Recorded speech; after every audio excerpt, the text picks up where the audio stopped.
Okay, so hello everyone. Thank you for coming to the what is this? The fourth? Yeah, the fourth workshop in our ag tourism series. This one is designing the farm experience, tours, storytelling, and visitor engagement. Uh, we have one more after this. It's next Wednesday, and it's marketing your farm experience. And then I'm excited to announce we are going to do a in-person conference in the end of April, April 21st. I set the date. It's going to be at the Arnold House. It'll be a half a day conference. And it'll be I'm welcoming in anyone who is a farmer or in the hospitality restaurant business because it's a conference to promote farm to table um, restaurants and events in our area. So we're going to have two tracks, one for farmers and one for hospitality and restaurant workers. And then we'll have a lunch at the end where everyone gets to network. And it'll be free for everyone. So it'll be really fun. The Arnold House is a really nice place. Um, so I want to welcome our two guest speakers today. We have Brandon from Mother Earth Farmstead. Is that right? Correct. And then Tanya from Hilly Acres Farm. I'm gonna have. Oh, is there any other housekeeping I have to do? I think that's it. If you could put your questions in the chat while the presentations are going on, and then we're gonna do question and answer at the end. Um, and if there's anything like I can answer, I'll try to answer in the chat. But if not, I'll just save the questions and we'll do them at the end. Um, and keep yourself muted until the question and answer part, because you're welcome to at that point speak. So thank you everyone, and I'm gonna hand it over to Brandon. Great. Well, thank you for inviting us on here and give us the opportunity to share our experience. So, as Alan mentioned, the name of my farm is Mother Earth Farmstead. I run it in Mountaindale, which is right outside of Fallsburg, and purchased this property in 2022 with the idea of in mind of building an agritourism experience. So the beginning of that started. I had a small like hobby farm property in Orange County in Chester, and was doing things just for myself, but um, have been traveling the world as in the wine business. I've been in the wine business for 25 years, and I had come across an agritourism in Sardinia right before COVID happened, and I was like, "Wow, that's a really cool like experience." And then when COVID happened, everything shut down, and I was really self-sufficient. I was, on my it was by myself at the time. I was single, and I was like, you know what?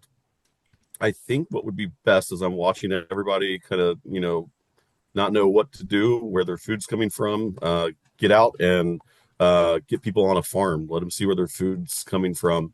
And so I sold that small farm and then purchased this one about a year later. And in the meantime, I met my now girlfriend who also runs a farm with me. Her name's Marilyn Ayazi. So she came along with the ride for with me, and we started building this project out. See, so the first original thought process was that we were wanting to mostly just do Airbnbs and kind of have it be passive income. Um, and we are doing that. We have since created a lot of other different revenue channels, which I'll discuss when we go through this PowerPoint. But really, the idea was just to get people onto a farm, experiencing it for what they wanted, as much as they wanted to, or as little as they wanted to. Let them know that like this can still be done by a small family. So uh, the I guess I'll pull up my PowerPoint to kind of go through the slides here, and it's a really modest PowerPoint. It just kind of gives a little bit of overview of what we were doing. Let me know if this comes up. All right. All right. So the first thing I want to talk about, which is not the fun part, is the hard parts of the compliance of starting an agritourism. I think that a lot of times, and this happened for sure in my experience, was that I had this vision, I had this excitement, I had like all the ideas of what I thought would be the best thing to do. I was designing logos, and I was, planning out uh, garden plots and Airbnbs before I even had the property, and and that's all very important. But I think that if anyone that's on here is really, looking to make this a true business, you have to think about it like that. Whether you're starting from scratch or if you're just, transitioning the property that you already have. I think that it's important to understand like what agritourism is in general. Because as you're doing that, you can have so many different types of guests that are looking for the full-on experience that want to get, muddy and sweaty right in the barn with you as they're, staying on your property and helping you out with um, uh, the daily tasks. But also, you have people that are just coming here and they just want to, look from afar. They want to take the picture, put it on Instagram, and you got to be able to understand that there's a lot of different elements of that. And when doing that, you have to set up your property to be able to, or I found it was best to set up this property in order to make that accessible for many different types of visitors. So I think understanding like why you want to do agritourism and how you want to do it is very important. I think that every farm is going to operate differently. You're going to have benefits and challenges on every single farm. Um, the there's definitely been a lot of challenges on ours, and some of those things have kind of been what sets us apart from other agritourism experiences that we've seen here in the States or just internationally. And part of that is kind of leaning into the problems and just going with it. There's a saying that says if you can't fight it, flaunt it. So we kind of flaunt some of our challenges, and and I think that the challenges that I was already considering before opening the farm became even more immense once we found the farm, because every single local municipality or county is going to be a little bit different depending on like the planning board or zoning. And so there were some things that I had, big grandiose visions of, and just where I ended up buying the farm, just it wasn't uh, something that was really easy to do. I think that everyone really needs to understand that, because it's good to know, like I would say, especially like knowing before you purchase something, or if you're already in an existing property, understanding like what's going on with your zoning. I think it might be a little bit odd to some people that if you're in a zoned agricultural area, that you would assume that you could have some sort of camping on your property, but in the actual zone that I'm in, we were not able to do that. So after I presented my project to the planning board, and they were approving it based off of a 1 year temporary permit from the zoning board to say that we could, have campers on site.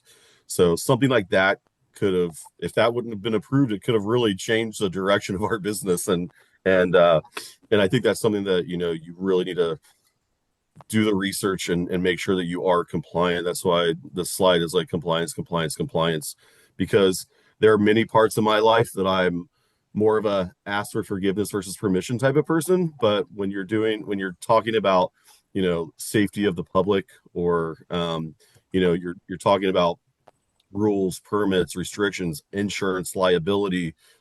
These are all really serious things that I think any person trying to get into agritourism, and when you're inviting people onto your property, there's a lot of liability, and it's not the fun, sexy part of the of the business aspect, but it's very, very important.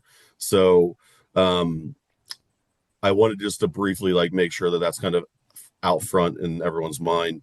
I also think it's really important to understand like, what the funding is going to be. Like there's a lot of times that, I was guilty of this. You would see like kits of like Airbnbs that were online for $20,000, and you're like, okay, well, I could put that together, but then you don't realize that it might not have, an access way of a road that you need to where you want to put this, or it might not have facilities. And now all of a sudden you're, spending a lot of money on access roads to get equipment and product there. You're if you do have facilities, whether it's running water or electric or just even safety, like to be able to make sure that if something happened while on your property, if there was a fire, if there was a tornado, that emergency vehicles could be able to get into some of these different areas. And that was something that I had not thought about before starting this. So I think it's really important to understand that and how much that potentially could cost. So if I had one of these seminars and webinars before I did this, I would have hoped that somebody would have said, think about the money. How much is it going to cost you? Start smaller in the beginning, try to go slow, try to control your excitement, but try to do what's best. Get these little wins first so that you get the great reviews and you get the understanding to know how your property works, um, how the public is reacting to your experience, and you can kind of grow from there. And that's really been the part of our project is growing. Um, I would say that really is very important, at least to our farm business, that uh, making sure that we have that separate from our entity, our own personal liability. So we set up an LLC. We, like I mentioned, we went through all the proper permitting and licensing that the town and county and state, if needed, uh, asked us to get. And then the insurance side of it was really important too. We're with American National. Would be happy to share that with you, Alan, if anyone has a question. But we've had a good experience with them for the last 3 years, and they've really kind of covered a lot of things that, as as silly of a thing that could happen where somebody could, try to be petting the horse and they get their finger bitten. That can happen, and that could also be liability on your property. We dug out a couple ponds, for our agricultural elements, and God forbid something happened where somebody falls in and gets hurt or worse, like that's liability on your property. So I think it's really important to understand that like this is a business and it should be treated as such, and that once you kind of get that nailed down, then we can start looking at the fun part and going through there. Um, so the fun part is once you get all that together is trying to figure out what your revenue channels are. As I mentioned, the very first idea was just to kind of do like a passive income with Airbnb on our property. And we thought, oh, we'll have people that are going to come and stay, so many nights during the season, and maybe we'll sell them little things out of our garden, or maybe we'll have some value added products. And it really kind of changed a lot. It really developed, I should say, where we started looking at different revenue channels for many different reasons. Some were because things that we thought would be easier to do weren't. Others were because sometimes, like with the Airbnb or an overnight experience, there might be a time of the year where you just don't want people on your property. You just want to, enjoy your property yourself. And that's something that I think a lot of people don't realize when you are, inviting the public onto your property, that especially if you're doing any sort of like overnight experience, you're essentially running a small hotel. I mean, you have to be as much as you can tell them in the description about what's going on when they stay, is best. But even if you let them know it's a farm and farm things happen and it can be a little bit rugged, there's still, always going to be something that comes up, and that can be very, tiring, day in and day out. So I think that understanding uh, having different revenue channels helping you diversify is super important. Um, some of the reasons that some of the revenue channels that we had that we thought were going to be our initial biggest ones, like the overnight experience, still is, but things like our farm tours, like we were never really thinking about having people come on as the public to do like a quick daily farm tour. It just is something that kind of evolved as people were coming to the property, as we were growing and building out the property so we bought it in the fall of 2022, and 2023 was really the first like kind of, grow out year as far as getting all the infrastructure together, the Airbnbs, the pathways, the roads, the gardens. Um, uh People were just stopping by. What are you guys doing? What are you guys doing? Like what's going on?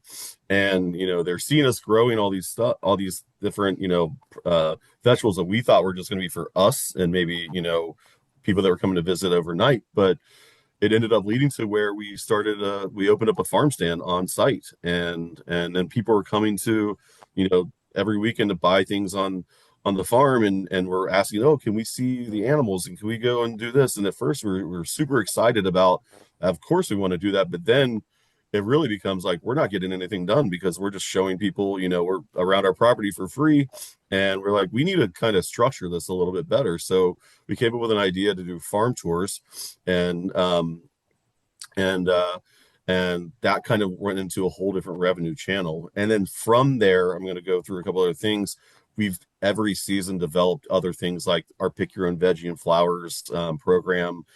We've developed doing a couple of workshops and some events. I'm really excited to hear what Tanya's events is like because I feel like I got a lot to learn on that. But I think trying to split up and diversify your revenue channels is also very important when running an agritourism. So our overnight experience, like, is it's definitely one of the biggest financial investments that we made. This wagon that you see here it's like a one bedroom apartment. It has a toilet and a shower and a sink and electricity and air conditioner. Um, it was a custom build that we had done out in a property or a business in Kansas, and just the idea of getting it together, getting it built, getting it financed, which is there's not a lot of competitive sets for this. If you're trying to finance something like this, a wagon of this capacity was $67,000. So it's maybe some people might have the liquidity of cash to do that, and that's great, but others might not. But trying to think about things like this, like trying to find a commercial lender to do a comp set on a Conestoga wagon was not easy. So I think that's things like like looking at what's going on with that side of the business. We what we did is we decided to set up a few different Airbnb prop or sites on our property, so we have different experiences. We have the wagon, which is probably like the most popular and also the most expensive that we charge every night. We built a suite inside of our barn, which is like a one bedroom that also has facilities. So it has electric and it has a shower and toilet. We have very basic DIY, like a farm campsite that it's just if we build a platform deck and people can come set up their tent. Um, but in thought of people might be maybe wanting to have the ultimate luxury of the wagon or something kind of as far as like basic roughing it with a campsite, we thought that there might be an opportunity um, where guests, a group of guests, one might want to rug it and they're fine of doing their business in the woods. The other one might say, hey, I would really like to use a toilet or facilities. So we decided to build a community kitchen and community restroom inside of our barn, which all the Airbnbers can access. Um, and it also helps kind of bring them all together to meet at different times. And again, like I think it's a good thing because we have a lot of different types of guests that come through. Some, like I said, really want to be involved. Others are just kind of passing through and they're like, oh, wow, that's really cool. I would love to stay in a wagon because I'm already going to this concert at Bethel Woods. So it's a really neat thing to watch how that revenue channel really kind of is the heart of our business, and how it's also helped develop us into uh, other elements to really engage and create this experience. When you're doing things such as having a community bathroom or a community kitchen, it's very important to have. I'm going to go back to this compliance thing with signage. Like making sure that like where things are. If there's a first aid kit, if there's a fire extinguisher, that there is an ADA compliant restroom if that's what your town asks you to do. It's really important as far as getting signage around your property because it might seem so obvious to, even if your farm goes in a loop, like you can get lost. Like, so making sure that signage is there, making sure that there's information as far as anything that they may come up with, as far as questions already in the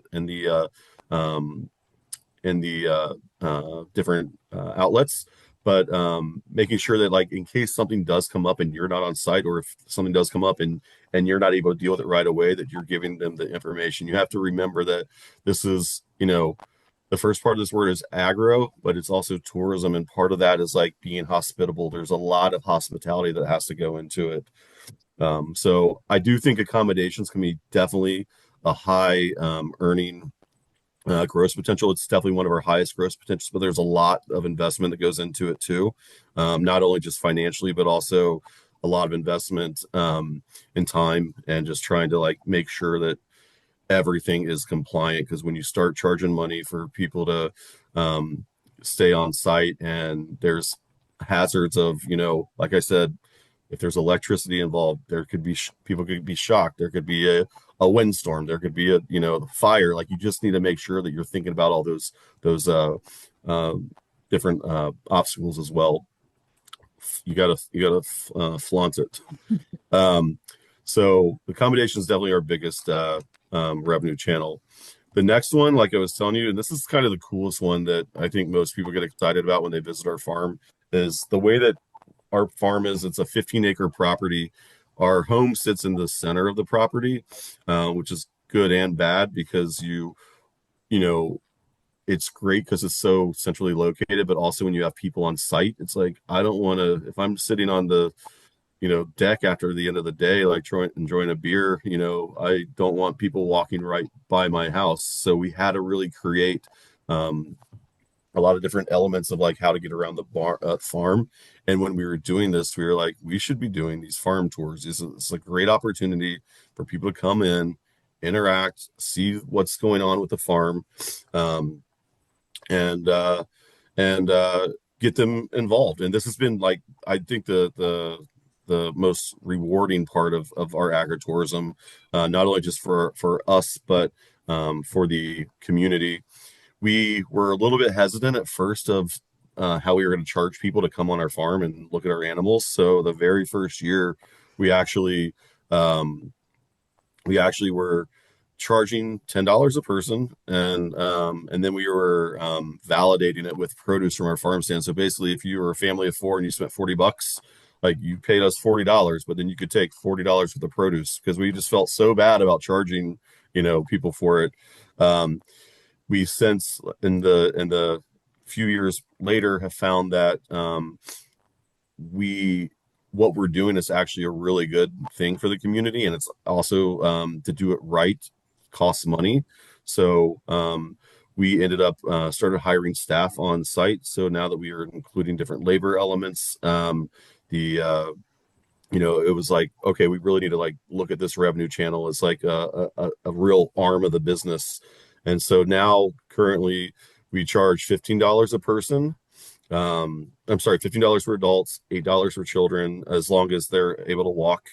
If you're carrying your child or if they're in a stroller, there's no charge. There's no validation back on produce. And we also have this as a schedule tour. In the beginning, we were kind of letting people come on property whenever because we weren't well known. So we were like, maybe we'll get one person, maybe we'll get 10, who knows? Now it's become so popular that we have people scheduling weeks and months in advance, which is a good thing.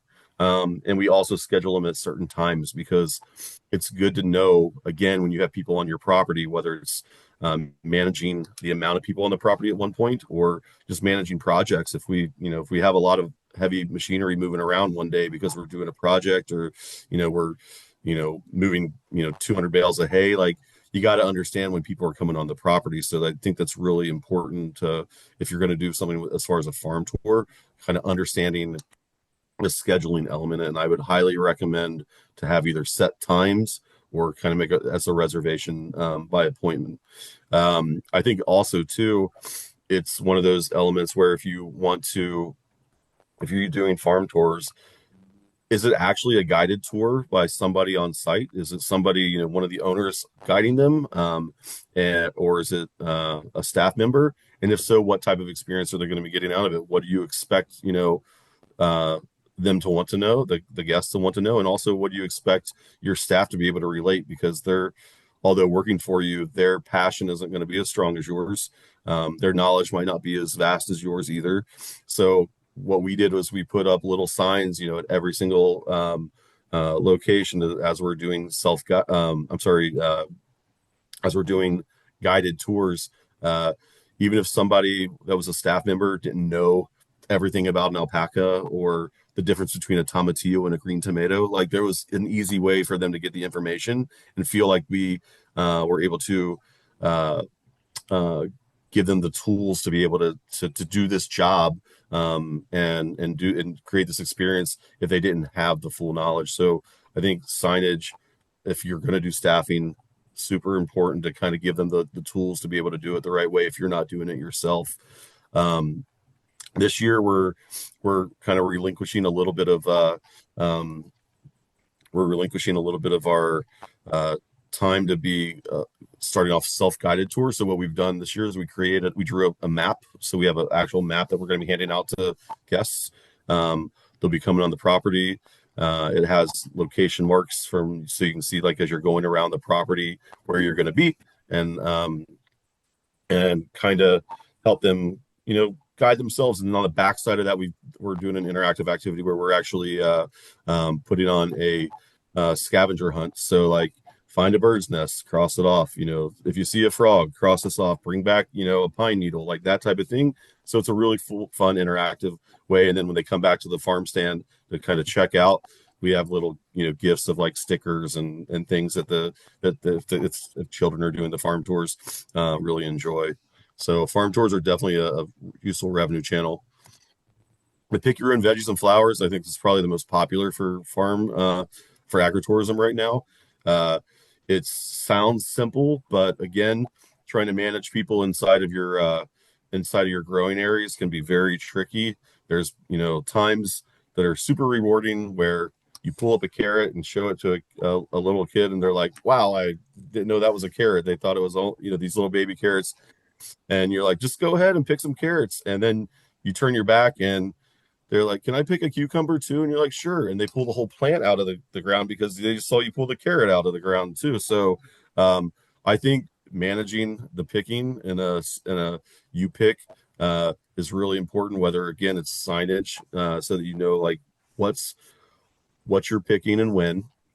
Allowing them in certain areas, it's not just a free for all, and being there to help educate and like let them know like what they're picking. At first, we were allowing people to kind of pick everything that we had, and some of our high grossing produce like cucumbers, zucchini, tomatoes were getting really damaged.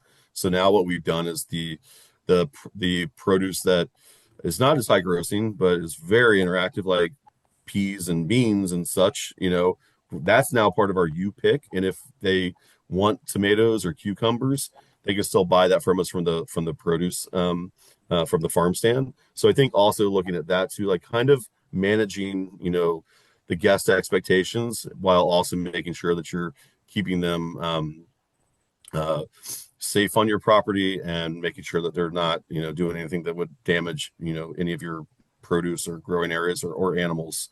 Um, our next and probably like the newest revenue channels are events and workshops. So we've hosted some day camps for some of the local camps around the area, which has been really great because they want to come. We're only open Fridays, Saturdays, and Sundays.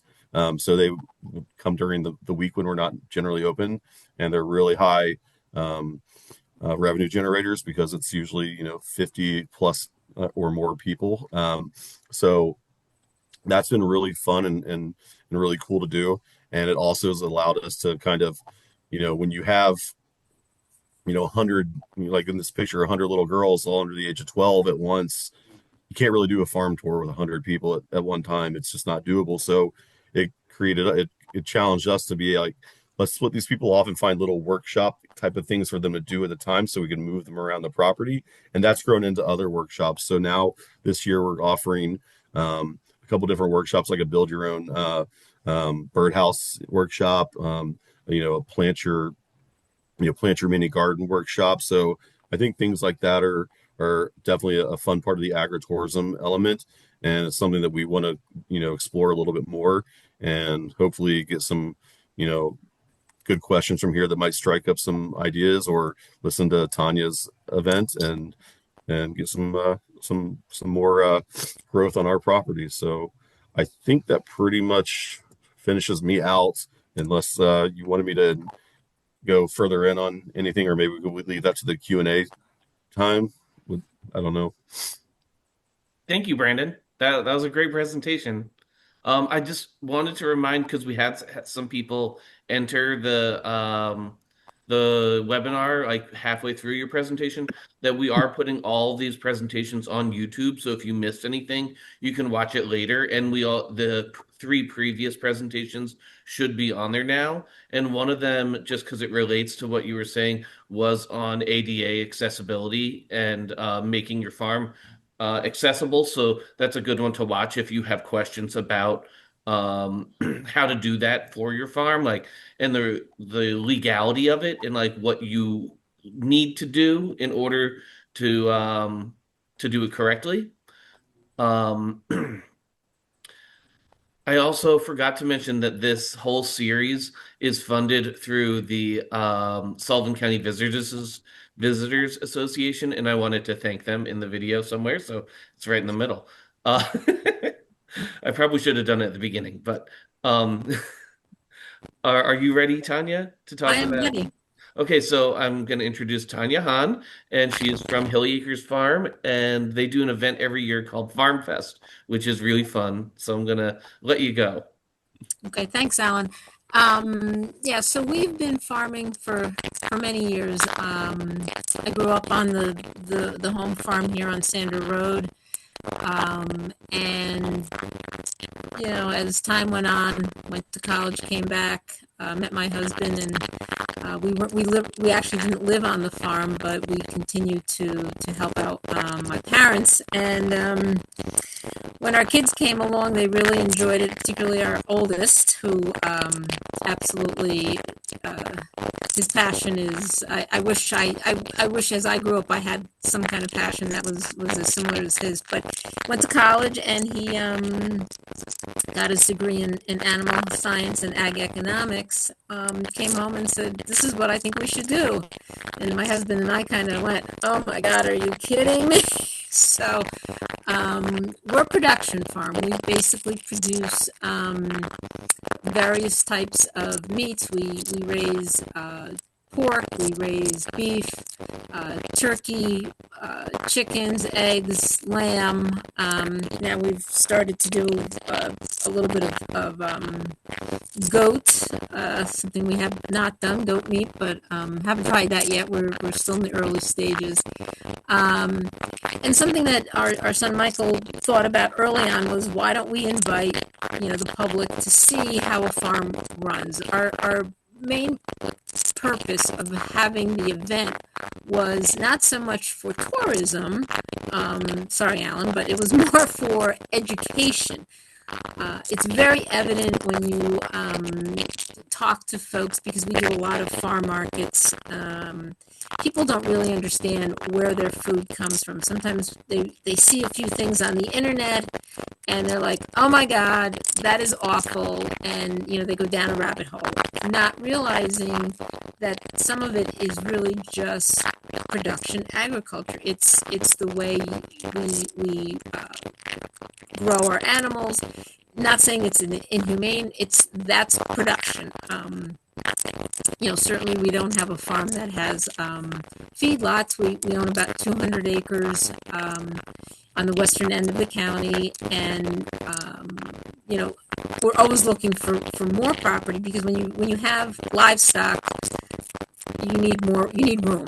We rent probably a little over 1,000 acres so that we can produce hay, so we can feed our animals. It's difficult to do a daily tour because, as we've mentioned, I'm going to say this, and I'm not trying to be mean. People can be a pain in the ass when you're trying to get your work done, right? You're working along and they're asking you questions and you're like, no, this is just not going to work. Plus it's dangerous, at least from our perspective. So we decided, let's do one day where we invite everyone in. They can spend the day, they can walk through the barns, they can talk to us. We invite various vendors that are either at farmers markets or they have stuff that they'd like to try to sell. We don't charge anything, again, because we look at it as an open house, as a come by, see what's happening. So they get to go through the barns, they get to go through where the pigs are raised. We explain the farrowing process. If they go over by the sheep, we explain, the lambing process. We have a donkey named Reuben. Prior to him, there was Jackson. Usually, the donkey is the focal point for some reason. I have no idea why, but people like the donkey. We raise American British White Parks, and that's something that a lot of folks have never seen. It's a white cow with black ears, black nose, and they really get pretty excited about it because it's a beef cow that you won't normally see. We've had piglets on the farm. If you want to talk about an event, we have piglets. Every so often we'll have a litter of piglets during the event.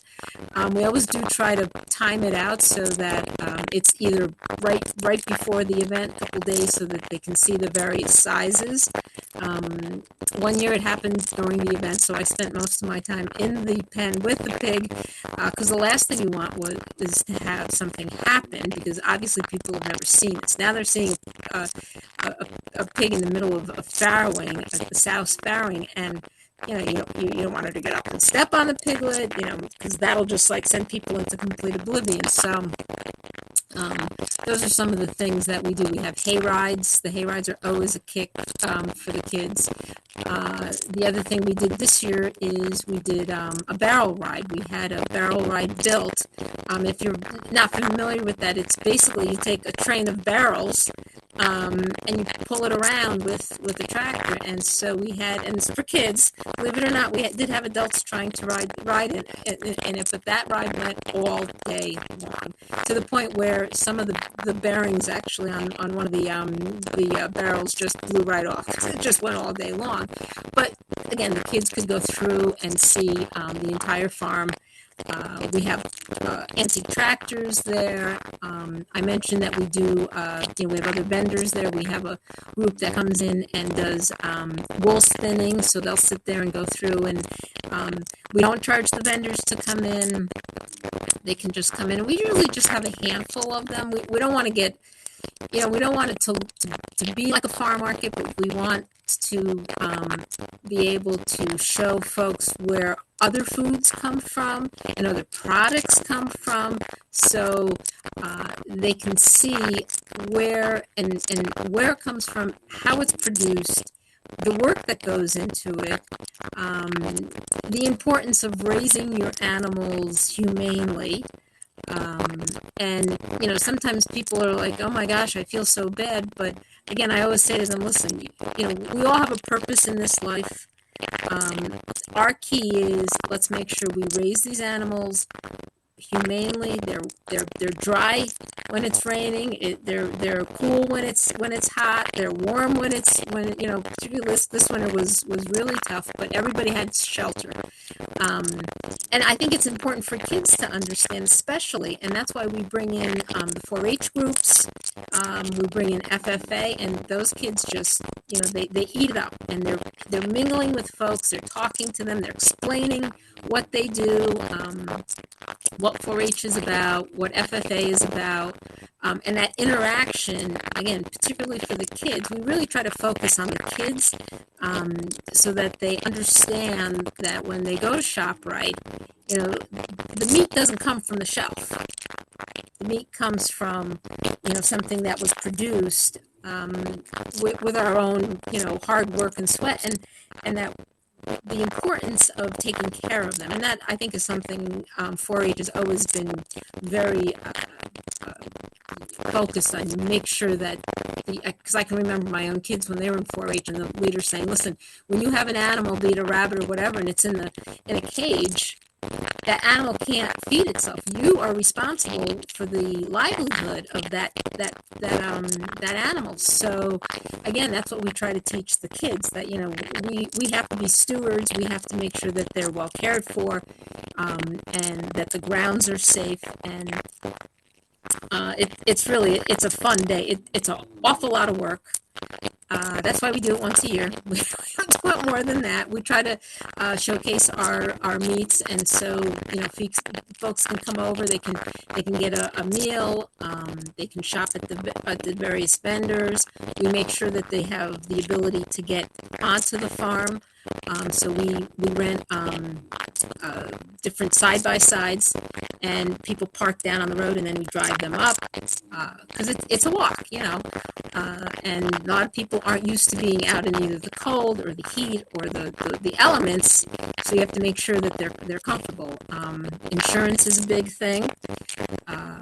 The liability is huge. I always have the local ambulance corps on standby. They come right to the farm because things happen. People slip, they fall, kids are playing, they run into things.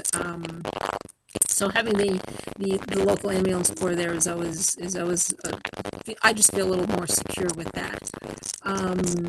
Just trying to think what other events we've done. We've done apple pressing. We've had folks come over and teach people how to make homemade ice cream. So there's just a ton of things that we do. And the best part is we just try to mingle through the crowd. A lot of people know us, so our customers love to come over and say, "Wow, didn't realize that," or "Is this the heifer that you were telling us about that had her first calf?" And that's always fun to have a conversation about. Or is this the sow that you were telling us had 16 piglets, and you spent all night there. And when they can make that connection, completely just a whole different world. To do this daily, that's a whole different setup, a whole different business model. Our cash flow basically is production, farm markets, on-farm sales, and one day we have an open house. But like I said, it takes us probably 3 weeks to just make sure we have everything in place. And not because it's dirty or there's things going on.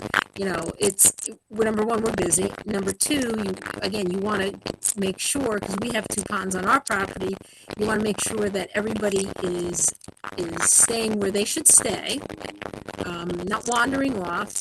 We have a lot of folks that come and help us, because it's funny. A lot of our neighbors will say, "Hey, we want to help with that, but we had such a great time," so they just come and they volunteer.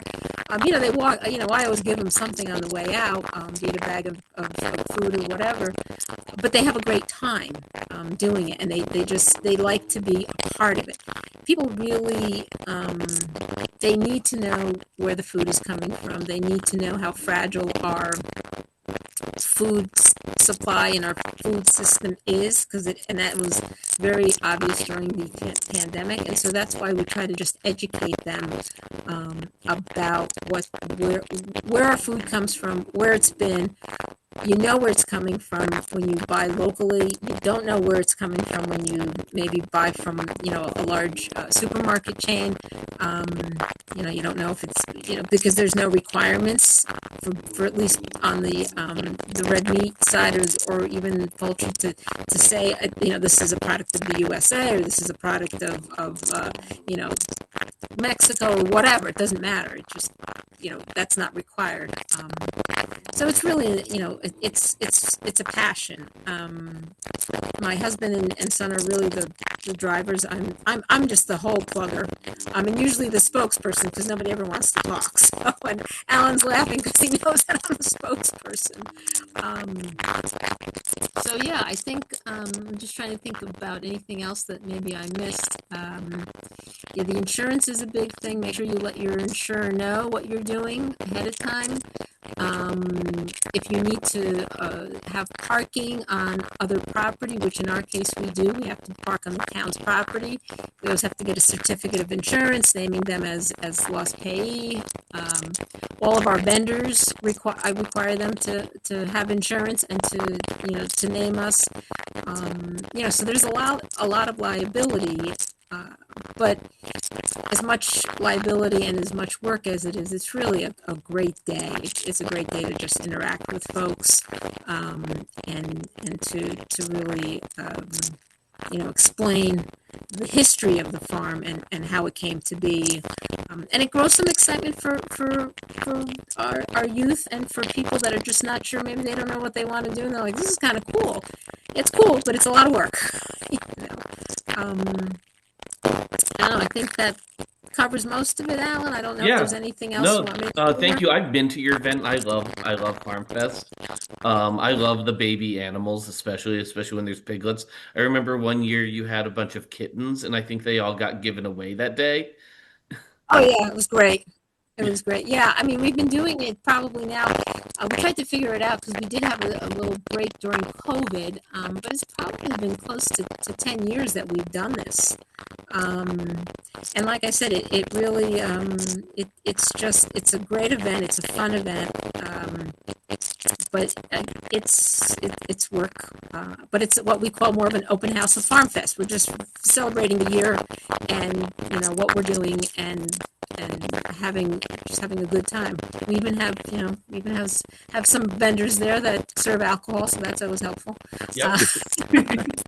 Well, it's a real community building event as well. Yep. Like there a lot of this agritourism isn't just about tourism. It's about like connecting the people in your community to the people who visit our communities and educating them about how it is to farm. Because in our world, we don't always have access to the knowledge of growing food.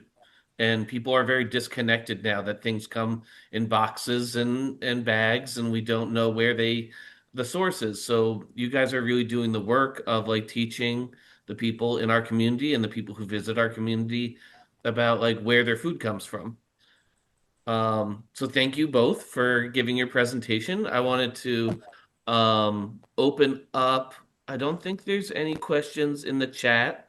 We did have one that was just asking where the Arnold House is, and it's in Livingston Manor, because that's where the conference is going to be at the end. But if does anyone, you can unmute yourself, or you could put it in the chat if you have a question. I'm gonna put in while we're doing that in the chat. I'm putting a link in that I would love for anyone who's here for the class to it's a link to a survey to just help us tailor our future classes. So tell us what you liked and what you didn't like, what we could do better, that kind of thing in the survey. I just put it into the chat. We have a question, and it is what is the name of your insurance company that you use, if you feel comfortable telling us? I'm assuming that's for me because I think for either one of you. yeah. We used to be Farm Family. It's American National. I think that's what. We're the same. Yeah, we're the same. Yeah, that's the most common one I've heard. Every single one of these classes that we've done, insurance comes up a lot because when you're bringing people onto your farm in any context, you're going to need insurance, and seems to be the one to go to around here. I think we had one farm that they used Farm Family, or I don't know what it's called now. American National. American National, but they had to get a special rider from a different company because they were doing hot air balloon rides, and they wouldn't cover that because sometimes you get something that's a little more extreme and you have to find a special rider from a company to cover it because you're going up in the air and there's it depends on the insurance company if they want to cover it. Yeah, the insurance is huge. Yeah. It's huge. And it it's is not a big part of every single agritourism, really everything farm related. Going to the farmer's market, you need to have insurance as well. Right. What markets do you sell at, Tanya? We do obviously Callicoon is our main one here locally. In the summer times we do Barryville as well, and year round on Saturdays we go to Pleasantville in Westchester.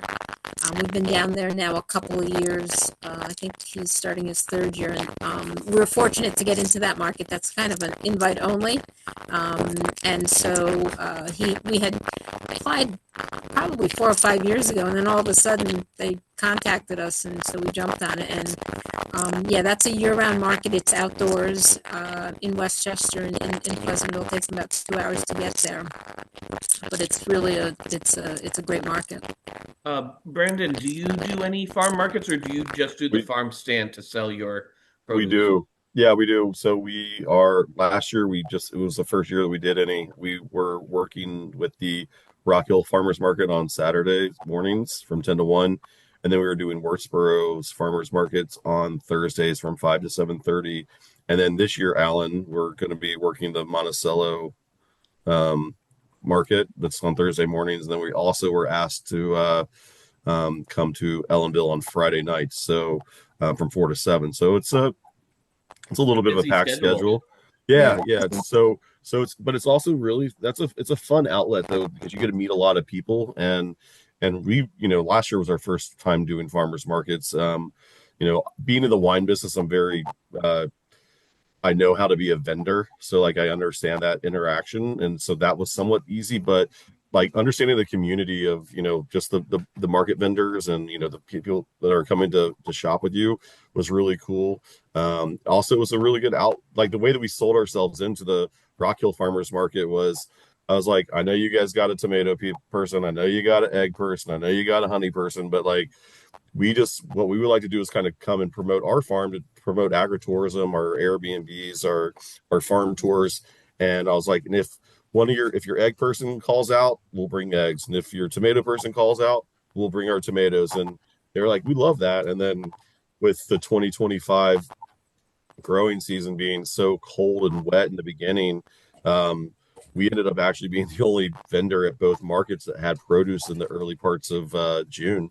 And so that was like a real quick hustle because our grow plan wasn't like we weren't to scale on to think about it. So we ended up um, just like trying to figure it out. So now this year we've restructured our grow plan. We're kind of minimizing our offerings at each market, kind of specializing in certain things. But yeah, the farmers market side of it's definitely something that's really cool, a really good part of the gig.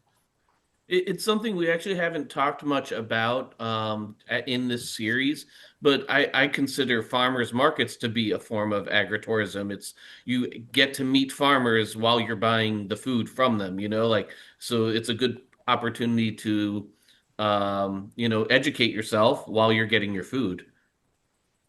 Absolutely. And then it also like we weren't really familiar with the SNAP program, so now we like signed up with that, which I think is a great program for farmers market. So now we're also doing that at our farm stand. So like on our Oh, great. on-site farm stand. So that also just brings a whole nother demographic of people that to the farm that we just didn't weren't thinking about. Like it wasn't that we weren't thinking about it, we just didn't know. So there we've Um, this may be something I should talk to you off camera, but have you looked into the Double Up Food Bucks program? I don't think so, I but could yeah, that's help you definitely sign up yeah, for it if please. you Yeah, want to take advantage. I think anything like that, any program like that can bring clean food. Like our Yeah. ethos, Tanya, is the same.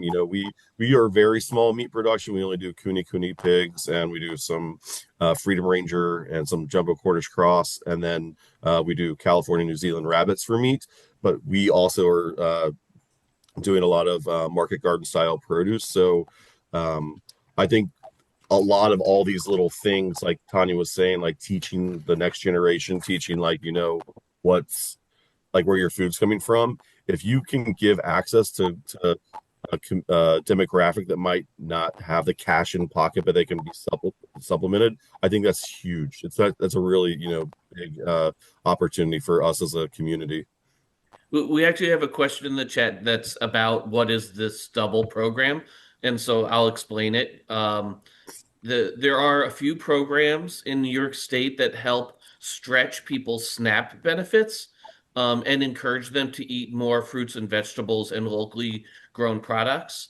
The one I mentioned is Double Up Food Bucks, and that one doubles the money you have from SNAP. So if you spend $20, you actually get $40 to spend. So only $20 gets removed from your SNAP account, but you get $40 to spend on fruits and vegetables. There's another one, and that one I mentioned because it also works for farm stands and mobile markets. There's another program called Fresh Connect that I know Calhoun takes advantage of, and so does Monticello, and I'm pretty sure Rock Hill does, um, where that doubles your money as well, but it makes it so that you could also buy meat and dairy and maple syrup or any farm product. So that one is a little bit of a better program because it gives you more access to a diverse variety of farm products. But the double up is great because it is a little bit more adaptable to farm stands and things like that. So I with the program, besides doing agritourism, I also run food security program at Cornell. So we have a mobile markets system, and Fresh Connect doesn't work with mobile markets, so we have to use the double up. So we end up accepting both at Monticello and all of our markets, the Sullivan Fresh markets. Awesome. Oh, yeah, so someone put in the chat that they believe FMMP program can be used at farm stores, and I'm pretty sure that they can as well. Do you guys know about FMMP, the Farmers Market Nutrition Program coupons? So they're like a little bit bigger coupons, and they're for fruits and vegetables as well. I think they normally get given out to seniors or people who are on WIC. It's like women's, infant, and children benefits, but it's another way to bring local food into people's into their kitchens. And I want to thank my guests here, my speakers, for your time and for doing what you do because it's really important for our community that you guys are producing our food and educating us about how you make it.